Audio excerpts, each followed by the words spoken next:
اب لفظ محنت سنتے ہی ہمارے ذہن میں فوراً سے کیا چیز آتی ہے کہ ہمارے ذہن میں ایک مزدور آتا ہے، اینٹیں اٹھانا آتا ہے، کھیت میں ہل چلتا ہوا نظر آتا ہے، کنسٹرکشن نظر آتی ہے، روڈ پہ کوئی کام کرتا ہوا بندہ نظر آتا ہے.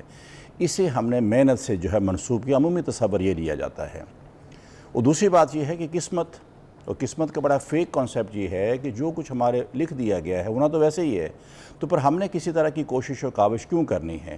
جب ایک لکھ دیا ہے کہ اس کو جو ہے نا وہ اس بندے نے مرنا ہے، لکھ دیا گیا ہے کہ اس بندے نے قتل ہونا ہے، لکھ دیا گیا ہے کہ اس بندے نے فیل ہونا ہے، تو پھر کوشش کا کیا اس کے اندر کردار کیا ہے؟ جیسے یہ بھی کہا جاتا ہے نا کہ انسان اپنی قسمت جو ہے اپنی محنت سے بدل سکتا ہے. بدل سکتا ہے. That's 100% right. اب اس کانسیپٹ کو سمجھنے کے لیے کہ سب سے پہلے ہم دیکھ لیتے ہیں کہ قسمت اٹسیلف کیا ہے. سائنس یہ کہتی ہے کہ 4 بنیادی فیکٹرز ہیں. ان میں سے کسی ایک فیکٹر کو بھی اگر آپ اگنور کرتے ہیں تو آپ اپنی ڈیسٹینیشن کو، اپنے ٹارگٹ کو اچیو نہیں کر سکتے. جس میں سب سے پہلی چیز ہے وہ گائیڈ لائن ہے. اور گائیڈ لائن کس چیز کی؟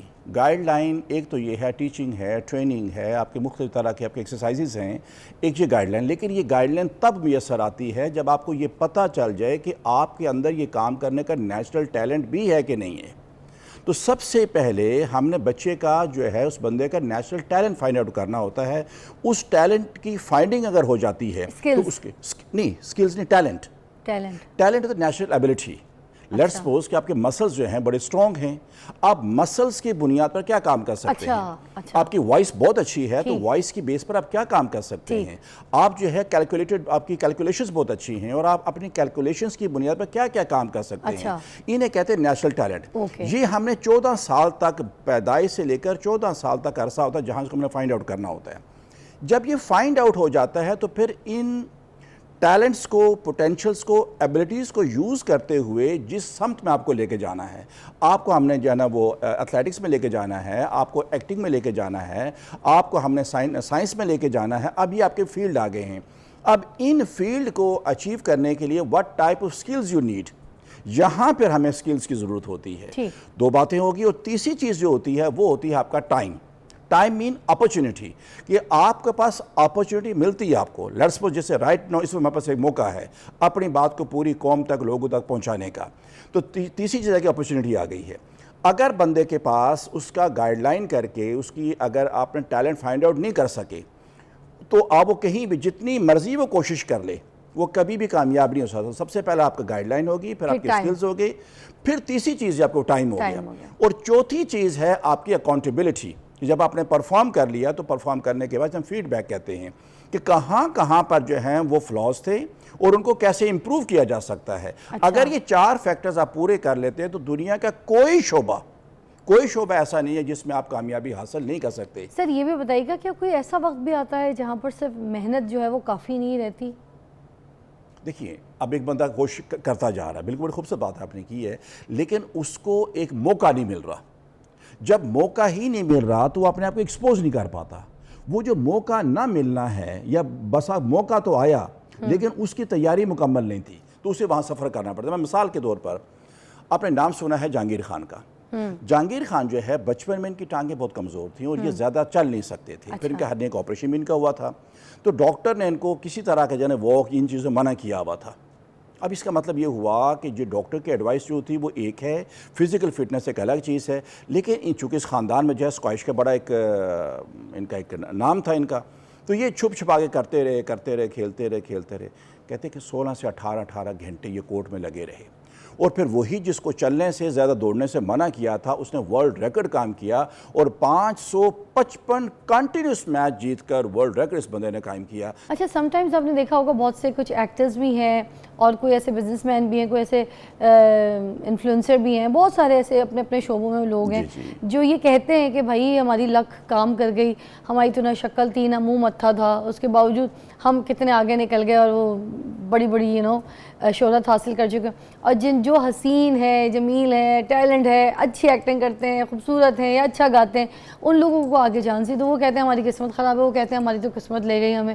تو لوگ بھی ان کے بارے میں کہتے ہیں یار ان کی لک ہے، ان کو بنا گئی. بہت سے لوگ شاہ رخ خان صاحب کے بارے میں بھی بولتے تھے، آپ کو پتہ ہے، although he is a super star, مگر شروع میں لوگ ان کو یہی کہتے تھے کہ شاہ رخ کی صرف لک کام کی ہے ورنہ ایکٹر عامر خان زیادہ اچھا تھا. آپ نے سنا ہوگا یہ والی باتیں. تو یہ سب پاکستان میں بھی ہوتی ہیں, ہر جگہ ہر ملک میں ہوتی ہیں. تو اس میں کیا توازن ہے؟ اب یہ کس طرح سے ہم چیک کر سکتے ہیں کہ اس انسان کے صرف لک کام کر رہی ہے ورنہ بندہ بالکل کوئی کسی کام کا نہیں ہے؟ یہ بتائیں.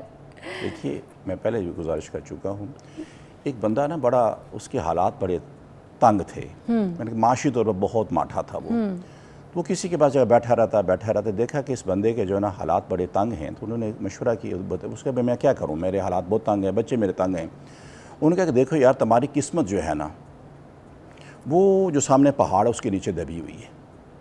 اگر تم اس پہاڑی کو گرا دو, توڑ دو, تو تمہارے وہاں سے قسمت جو ہے نکلے گی, وہ تو کامیاب ہو جائے گا. اس نے ان کی بات کو یقین کر لیا.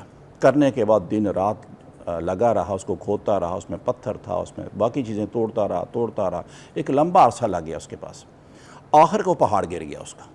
کچھ پہاڑ گر گیا تو اس نے آ کر بتانے سے پہلے کیا ہوا کہ وہاں نزدیکی کنسٹرکشن ہو رہی تھی, روڈ کی کنسٹرکشن تھی یا کوئی ڈیم کی کنسٹرکشن تھی. تو وہاں جو اس پہاڑ کو کاٹتے ہوئے جو کافی بڑا پتھروں سے نکل آیا. جب پتھر نکلا انہوں نے کہا یہ پتھر ہمیں چاہیے. انہوں نے پتھر کیا کہ اس کو بیچ دیا. پتھر ان کو بیچ دیے, وہاں سے اس کے پاس پیسے بھی آئے گئے. وہ پیسے لے کر ان صاحب کے پاس آیا. اس نے کہا یہ پہاڑ میں نے گرا دیا, اور سب سے بڑا فائدہ یہ ہوا کہ وہاں سے جو پتھر نکلا, وہاں سے جو لکڑی نکلی, وہ میری کیا سیل آؤٹ ہو گئی اور مجھے اچھی خاصی وہاں سے آمدن ہو گئی ہے. انہوں نے کہا کہ اب وہاں سے کیا, وہ جو تیری قسمت وہاں دبی ہوئی تھی وہ قسمت آزاد ہو گئی ہے, اب تو کام کرتا رہے. اب وہ بندہ کام کرتا رہا. کچھ عرصے کے بعد وہ بہت بڑی اس کی کیا ہے مالی پوزیشن سٹرونگ ہو گئی. تو ایک دن آ کر ان بزرگوں سے پوچھتا ہے کہ بتائیے کہ میری قسمت وہاں پہاڑ کے نیچے رکھی کس نے تھی, جو اگر آپ مجھے نہ بتاتے تو میں کبھی بھی اس کو آزاد نہ کرواتا, تو میرے حالات یوں بدلتے نا. تو پھر بیٹا قسمت کوئی چکر کوئی نہیں تھا, تو بیسیکلی تیرے اندر سستی اور ہڈ حرامی تھی, اور تیری سستی اور ہڈ حرامی تو اتنا تو نے کام کیا, کام کرنے کے نتیجے میں اب تجھے صبح جو ہے سستی کرنے کو دل نہیں چاہتا ہے, اور اب تو آزاد ہے, اور اب تو جس کام کو بھی ہاتھ ڈالے گا تو اس کو کام کرنے میں کامیاب ہو جائے گا. آپ کہتے ہیں کہ بچہ چل رہا ہے, کہتے ہیں یہ بچہ گر جائے گا. اب وہ بچہ گر گیا. کہا میں نے کہا تھا تو گر جاؤ گے. اب یہ کیا اس کی قسمت میں گرنا تھا؟ نہیں. اس کی چال دے کر آپ کو اندازہ ہو گیا تھا کہ جس طرح سے یہ چل رہا ہے یہ ٹکرا کے گر جائے گا. وہ ہمارے علم کی وجہ سے نہیں گرا, یہ بات سمجھیے گا, وہ ہمارے علم کی وجہ سے نہیں گرا بلکہ اپنے عمل کی وجہ سے گرا ہے. شاہ رخ بنا ہے تو اپنے عمل کی وجہ سے بنا, اپنے کام کی وجہ سے, اپنے مطلب کانسٹنٹ تھا وہ, اس لیے شاہ رخ خان. ایک بریک لیتے ہیں, بریک کے بعد دوبارہ جوائن کرتے ہیں. شجاعت صاحب ہمارے ساتھ موجود ہیں. ہم بات کر رہے ہیں کہ زندگی میں قسمت یا محنت دونوں میں سے کیا چیز چاہیے ہوتی ہے اور کون کام کرتی ہے. بریک کے بعد.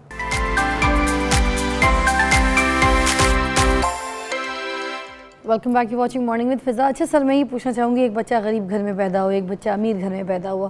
جو امیر بچہ ہے اس کے تو جیب میں سب پیسہ, جائیداد, بزنس, فیکٹری, سب کچھ اس کو جو ہے نا اس کی قسمت کے ساتھ مل گیا. اب جو غریب ہے اس کو تو محنت کرنی پڑ رہی ہے, روٹی کمانے کے لیے بھی, گھر بنانے کے لیے بھی, کاروبار کے لیے بھی, جاب کے لیے بھی. تو اس کی قسمت خراب ہے کیا؟ ہاں یہ بھی کہ وہ غریب کے گھر میں پیدا ہوا ہے اور اس کو بہت کچھ کرنا ہے, بڑی محنتیں, بڑے ٹھوکرے کھانے. تو اب بتائیں اس حساب سے کیا سین ہے؟ ہاں یہ بات بڑی کامن ہے. اور ایک بات بل گیٹس نے کہی تھی کہ کسی کے ہاں یہ غریب پیدا ہونا یہ کوئی بڑی بات نہیں ہے, لیکن غریب مر جانا یہ بہت بڑی بدنصیبی ہے.